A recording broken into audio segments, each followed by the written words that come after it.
हमारे साथ जुड़े रहने के लिए हमारे YouTube चैनल को सब्सक्राइब करें, साथ ही बेल आइकन को दबाएं। नेटवर्क न्यूज की खबरें सबसे पहले देखने के लिए। नमस्कार, नेटवर्क न्यूज में आप सभी का स्वागत है। मैं हूं आपके साथ सपना दुबे।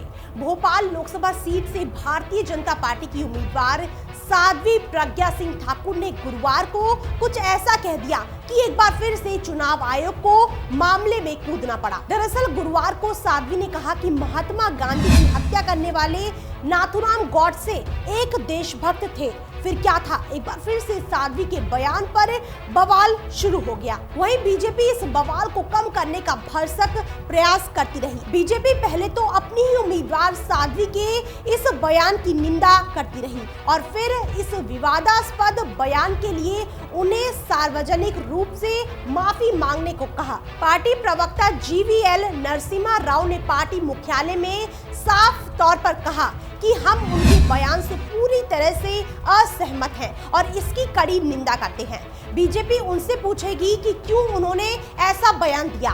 ये उनके लिए सही होगा कि वो इस आपत्तिजनक बयान के लिए सार्वजनिक रूप से माफी मांगे। तो वहीं दूसरी तरफ साध्वी प्रज्ञा सिंह ठाकुर के विवादित बयान पर चुनाव आयोग झट से एक्शन में आ गया और संज्ञान लेते हुए मध्य प्रदेश के मुख्य चुनाव अधिकारी यानी सीईओ से तथ्यात्मक रिपोर्ट जारी करने को कहा। आपको बता दें कि भोपाल से बीजेपी की उम्मीदवार प्रज्ञा ठाकुर ने भोपाल में एक इंटरव्यू में गॉडसे को देशभक्त बता दिया था और तब से ही एक नया सियासी विवाद सुर्खियों में है। आगर मालवा में गुरुवार को रोड शो करने पहुंची प्रज्ञा से पत्रकारों ने मक्कल निधि मयम पार्टी के प्रमुख कमल हासन के गॉडसे को आतंकवादी कहे जाने पर प्रतिक्रिया मांगी थी, जिस पर प्रज्ञा ने कहा कि नाथूराम गॉडसे एक देशभक्त थे और हमेशा रहेंगे।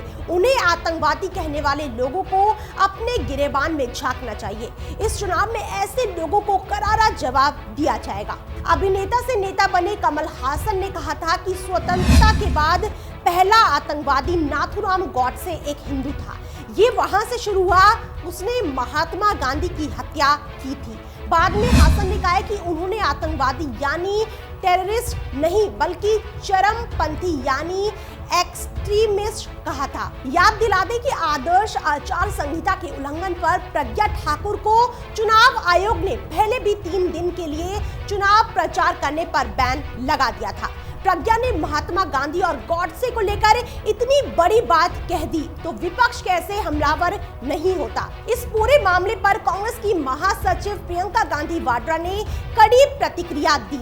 उन्होंने बीजेपी और साध्वी दोनों पर निशाना साधते हुए कहा कि बापू का हत्यारा देशभक्त हेराम उम्मीदवार से खुद को अलग करना काफी नहीं है। साध्वी के मुकाबले में भोपाल से कांग्रेस उम्मीदवार दिग्विजय सिंह ने भी प्रज्ञा के इस बयान पर बीजेपी पर निशाना साधा और कहा कि पीएम मोदी और अमित शाह को माफी मांगनी चाहिए। नेशनल कॉन्फ्रेंस के नेता और जम्मू कश्मीर के पूर्व मुख्यमंत्री उमर अब्दुल्ला ने साध्वी के इस बयान पर तीखा तंज कसा और कहा कि यदि गॉडसे देशभक्त हैं तो क्या गांधी देशद्रोही थे। फिलहाल के लिए बाकी देश और दुनिया की बड़ी खबरों के लिए देखते रहिए हमारे चैनल नेटिक न्यूज को। साथ ही खबरों की ताज़ा अपडेट के लिए हमारे चैनल नेटिक न्यूज को सब्सक्राइब करना ना भूलें। आप देख रहे हैं नेटिक न्यूज, साहस सच कहने का।